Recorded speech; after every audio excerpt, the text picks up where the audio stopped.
Adjourn. Jonathan Brash. Thank you, Madam Deputy Speaker. Council tax is, without doubt, the most unfair, most regressive and most punitive taxation system in this country. It's hammering towns like Hartlepool. Places with high deprivation and low wages, the very areas that a fair tax system would support, are instead being squeezed to breaking point by a broken system that must be fixed. A government that stands up for working people, that promises change, that has a mandate for that change, cannot sit back while this fundamental unfairness continues. The numbers speak for themselves. A Band-Aid property in Westminster, £648 a year. In Hartlepool, £1,585 a year. A Band-Aid property in Hartlepool, £3,000 a year more than one in Westminster. Council tax in I'll happily give way. I'm grateful to the honourable member, and he makes a really good point in comparing his constituency with that here in London. And I mean, to continue that point, it's on top of the council tax. There's also the settlement funding for councils, where London boroughs have received roughly twice as much as shire counties. Does he agree that that is also a problem with the current council tax regime? Certainly the last 14 years, and I note that none of the Conservatives are here in this debate, the last 14 years did shift the burden away from areas of deprivation to more affluent areas in terms of settlements, and that's had an incredibly punitive effect. Indeed, council tax in Hartlepool represents 9% of median gross pay. Here in Westminster, just 2%. You can live in a multi-million-pound property in London and still pay less council tax than a terraced house in Hartlepool. It's not right, it's not fair, it must change. An outdated system based on 34-year-old property values can never deliver fairness and has in fact widened regional inequalities. I'll happily give way. Thank you. I thank the honourable member for giving way. 66% of Somerset Council's budget goes to fund social care, but this budget is found through those taxes raised on property prices from 1991, as he was setting out. So does the honourable member agree with me that this is archaic, unfair, and instead we should enact real reform to the way that we fund local authorities?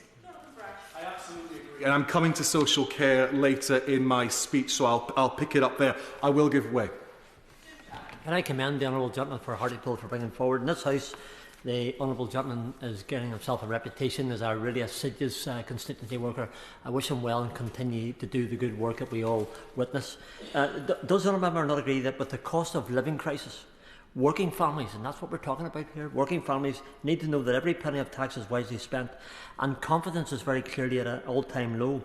Would the honourable member further agree that greater openness and transparency is as to the use of tax funds, for example, can only be a good thing throughout this great United Kingdom of Great Britain and Northern Ireland? Thank you. I absolutely agree, and I should first of all say it wouldn't be an adjournment debate without an intervention from the honourable member. But he's absolutely right. We need transparency in the system. One of the biggest problems with council tax is that it has broken that bond of trust between those who pay it and the services that they receive, and I'll come back to that later in my speech. I'm very happy to give way. I'm grateful. My good and honourable friend and neighbour makes some excellent points about the unfairness of the council tax system. My view is it can't be tinkered with. I think it's fundamentally flawed. And for my constituents and my honourable friends' constituents, it's nothing less than a regressive property tax. For my constituents in Blackhall, someone living in a modest Band-Aid home worth £35,000 is paying almost the same in council tax as a Band-Aid property in Belgravia worth many millions of pounds. That's indefensible. So does my honourable friend agree that if we're serious about tackling growth and improving living standards in constituencies like mine and his, we need radical reform? Thank you. I mean, I absolutely agree with my honourable friend that tinkering around the edges, as has happened in some parts of the United Kingdom, I do not think will get the job done. And he mentions property prices. This is at the heart of the unfairness. In Hartlepool, 53% of the properties are Band-Aid. Here in Westminster, that figure is 1.2%. In Hartlepool, only 3.7% of the properties are band F to H, yet in Westminster, it's almost half of all properties. Such a skewed housing base makes it impossible to raise the money to deliver the services that people need. And furthermore, council tax is not a reliable source of income. Nationally, 1 in 10 people in the UK have been in council tax debt. Nearly 40% of those individuals have reported being threatened with legal action as a result. Outstanding council tax debt is already standing at £6 billion. This week I spoke to Caroline. Caroline is a development officer in Hartlepool who supports many of the most vulnerable in our community. She told me of one working family for whom council tax, even with a reduction, is now more than a third of their mortgage payment. Dad works and mum is a full-time carer for their disabled son.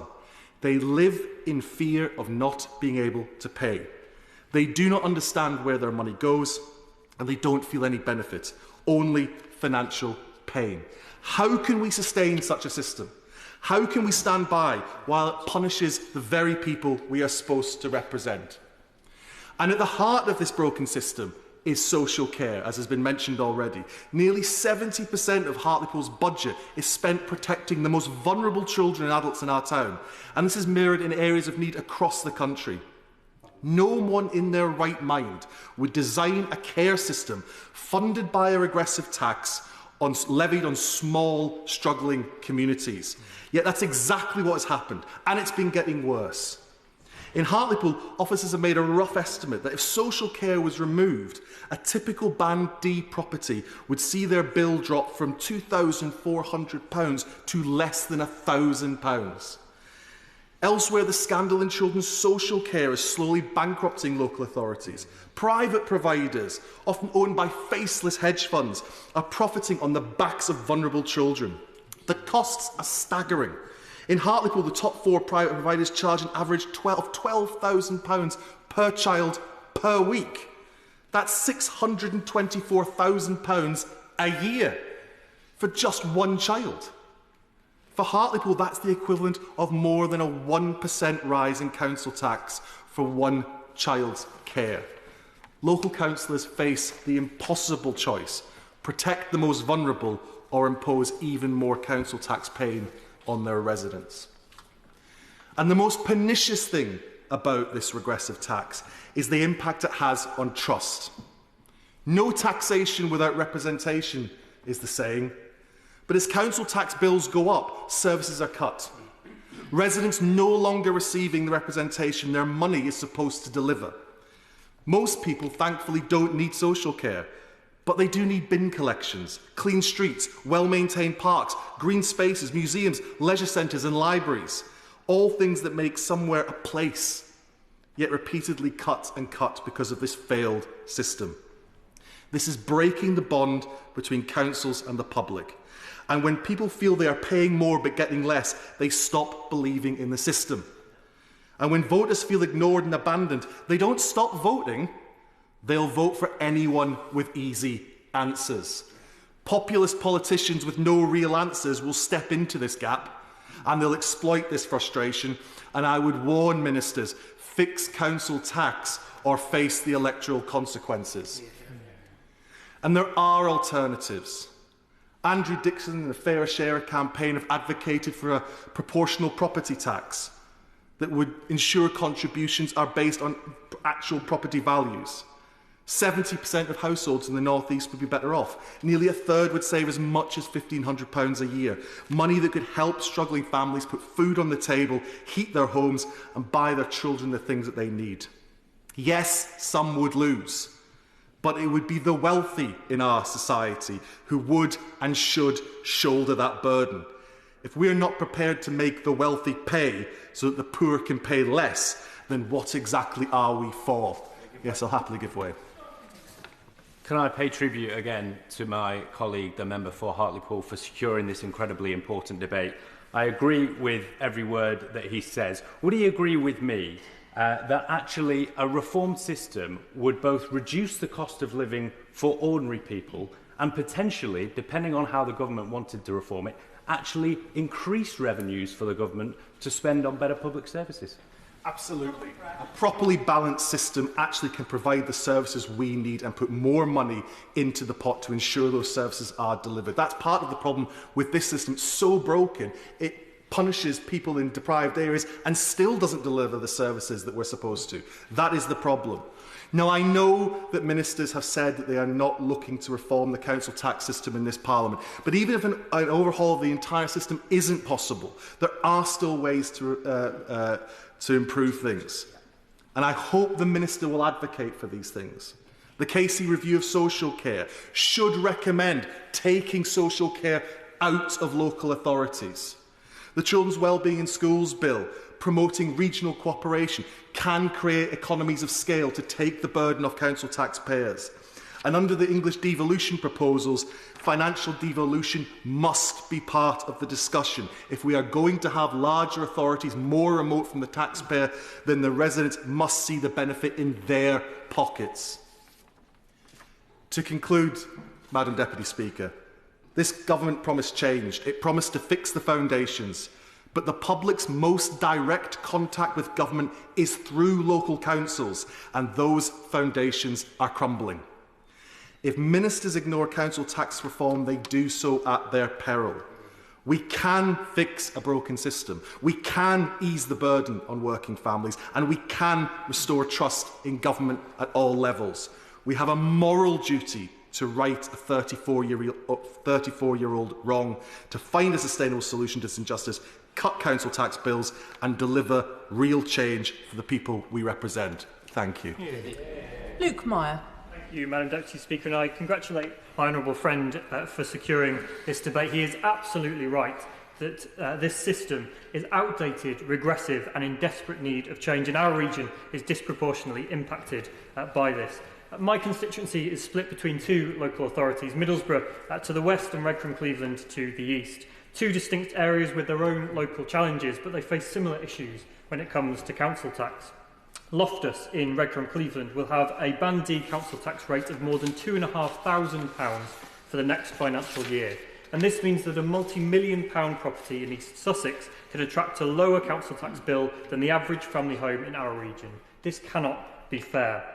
In fact, owner-occupiers in our region can expect to pay a percentage of their property value 2.5 times higher than the average London resident, for example. Another example of an unfair system based on 3-decade-old valuations hammering local residents in areas of high deprivation. Madam Deputy Speaker, over 50% of dwellings in Middlesbrough are designated as Band A, a much higher percentage than other local authorities, forcing Middlesbrough Council to have the 19th highest council tax rate in the country. One way this could be helped is if VOA powers could be greater devolved to local authorities to allow them to more rigorously assess whether a property is incorrectly banded. But, Madam Deputy Speaker, this measure would just be tinkering in a system which needs fundamental reform. As my honourable friend has raised, one solution would be replacing the current system with a proportional property tax, removing the antiquated 1991 bandings and instead asking residents to pay a percentage of their up-to-date property value every year. This would create a more progressive system, preventing those in lower value homes from paying disproportionately higher rates, while ensuring that wealthier property owners elsewhere in the country contribute a fairer share. As the Institute for Public Policy Research has set out, another method to address this issue would be further increasing council tax premiums on empty and second homes. And of course, as my honourable friend has noted, reforming the children's social care market, which has been described as broken by the CMA, and this would go some way to repairing both local government finances and also deliver value for the taxpayers. Madam Deputy Speaker, the choice is clear. Either we keep patching up a system that punishes regions like ours, or we build one that is fair, proportional and fit for the 21st century. Teesside cannot afford to wait another 30 years. Thank you. Yeah. Minister, Jim McMahon. Thank you, Madam Deputy Speaker. And can I congratulate my honourable friend for securing this adjournment debate on the very important issue of council tax. I'm grateful for the work and the research that he and the APPG have put into their argument for council tax reform. The issue of how councils are funded and the impact on local taxpayers is one that this government takes very seriously. Council tax is an important part of the funding councils require to deliver a range of over 800 vital services. For 2024-25, council makes up over half of council's core spending power. Now, we know that individual councils are responsible for setting their own level of council tax, taking into account their local circumstance. Indeed, council tax is a balancing item in local council budget.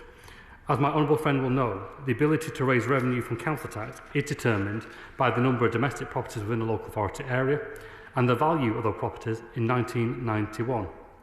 This means that places with a higher number of more valuable properties are often able to raise more in an area than lower value properties, despite setting the same or even a lower, and commonly a lower, level of council tax. However, as he's already said, the government has ruled out a revaluation of council tax within this Parliament.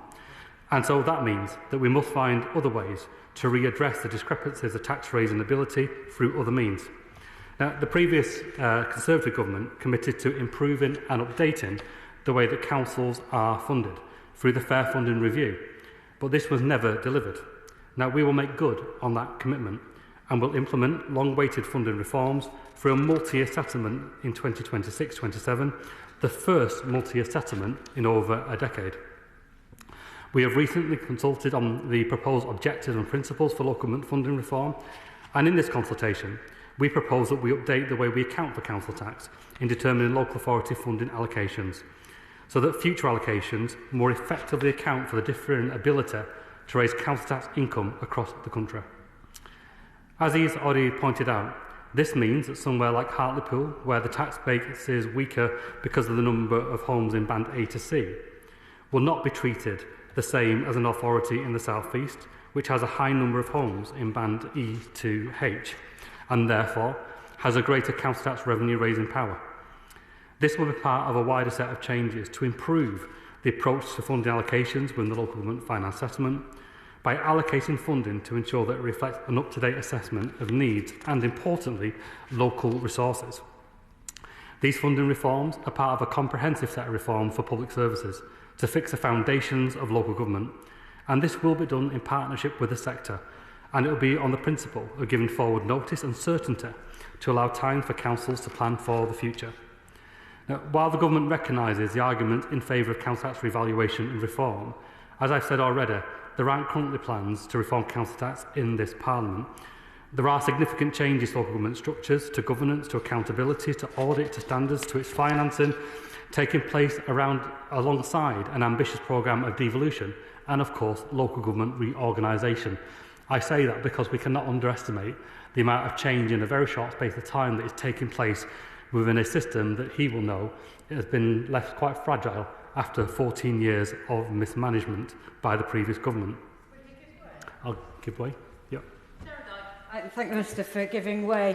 Somerset is in a position that it has to raise council tax this year, but a recent external assurance review reported that a significant proportion of the council's budget shortfall was attributable to decisions taken by the previous Conservative administration, who recklessly froze council tax for a record 6-year period. So given the pressures across the councils right across the country, would the Minister commit to giving us a timetable for that reform so that councils can deliver those essential services and plan well ahead for them? I think that's a very important point. In a sense, we can draw a system that is more balanced and fairer, and we can build in more security into it. What a system can't ever do is to accommodate for every localised decision and how that presents. In the end, there has got to be a local check and balance, and that must come through the ballot box, and it sounds as though voters in an area has cast that judgment. What I will say, though, is that we are committed to reform, we are committed to moving at pace, but we also recognise that in doing that, the system is fragile. We're undertaking reform of the business rate system and revaluation. There's a lot of kind of devolution deals that will come forward where the integrated settlements will be the thing that they work towards, and that will be important. But all that, of course, rests on local government being strong and stable to support that. And we recognise completely all the issues around adult social care, around children's services, around temporary accommodation, where councils are being overwhelmed. Now, we believe through the funding allocation this year, £69 billion, £5 billion of which was new money, and for the first time ever, £600 million through the recovery grant, was about that bridging position to the multi-year settlement. So we have recognised the urgency, we have recognised the depth of crisis that many councils find themselves in. But we're honest as well and say it will take more than 7 months to repair 14 years of harm, but we are on with the job and we are determined to get it right. I will very briefly. I'm grateful. Shire counties have had their settlement funding cut from over £300 in 2015 to less than £200 per person now. Does he recognise that counties like Devon have huge road networks to maintain and that this difference in funding helps explain why roads in Devon are falling apart? Well, I think after 14 years, roads in quite a lot of England have fallen apart. That's why we injected another £500 million into pothole repairs this year, because we know that local people feel those acutely. But we also recognise, as I said before, that it will take longer. On the question of financing, we are very clear that the current formula, and that's what needs to be reviewed here, it's not good enough anymore to keep on having a formula that is not fit for purpose, almost supplemented by top-ups that really change depending on the whim of the government of the day. If this is a genuinely fair funding formula, then it's got to be fair when tested. And that means that wherever you are in the country, whatever your local circumstance, you know that that has been taken into account. Now, some of that will be deprivation, some of that will be the ability to raise tax at a local level, but some of it will be the demand on services, including rurality.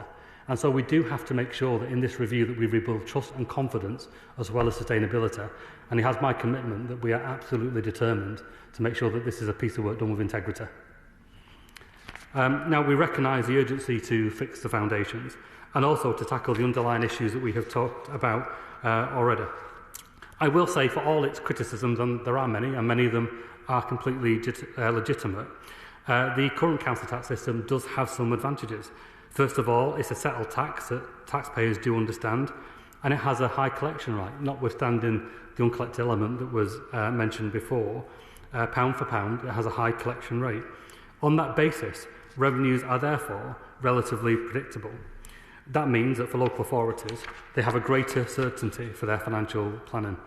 And this tax is genuinely local. The money is collected locally, it's retained locally, and authorities will make decisions on the Band-D level based on their own local requirements and delivery priorities. Will the Minister give way on that point? Yeah, I'll give way briefly. Advantages of the council tax. I'm grateful. I'm grateful. And I recognise this is an enormous problem. I don't underestimate the scale of the task. But does the Minister recognise that council tax is even more aggressive than the poll tax it replaced? And we have a system which particularly affects my constituency, Hartlepool in the North East, but other regions as well, where people are paying a premium for living in the poorest communities with the fewest services and the fewest facilities. And does he accept that council tax is widening inequalities in our country? So I absolutely accept that there are inherent issues with council tax, not least of all the way that the banding system works, which does mean that if you're in a lower band property in a poorer part of the country because of the inherent land and property values in those places, you will be paying more for public services than those in more affluent properties elsewhere, because overall they're able to collect sufficient amounts to fund local public services where other areas clearly can't do that. I will say, though, that it has been made significantly worse by a central government over a decade that has removed that central support, where it now means that council tax is providing a significant burden of the weight of those local public services. And that's something that we're keen through the funding reviews that were taking place to address that imbalance. Now, I'm going to make progress with the time that we have left. Members will know that local authorities have control over the discretionary working age council tax support scheme, and council tax also includes a range of discount and exemptions to reflect personal characteristics of occupiers and to support those less able to pay. These include the single person discount and exemptions for students, and a disregard for carers, the mentally impaired, and I should say a term I would choose not to use, but that's the term in legislation, and apprenticeships. The Government will consult on the administration of council tax later on this year and consider the case for modernising support for those who need it in the system. However, I do recognise the challenges that council tax creates for some taxpayers and for local authorities. Therefore, I want to reaffirm that this government is keen to continue working with my honourable friend and the APPG that he sits on to understand the issues the council tax system has and what options to reform are available to us. The question is that this House do now adjourn. As many as are of that opinion say aye. The ayes have it. Order, order.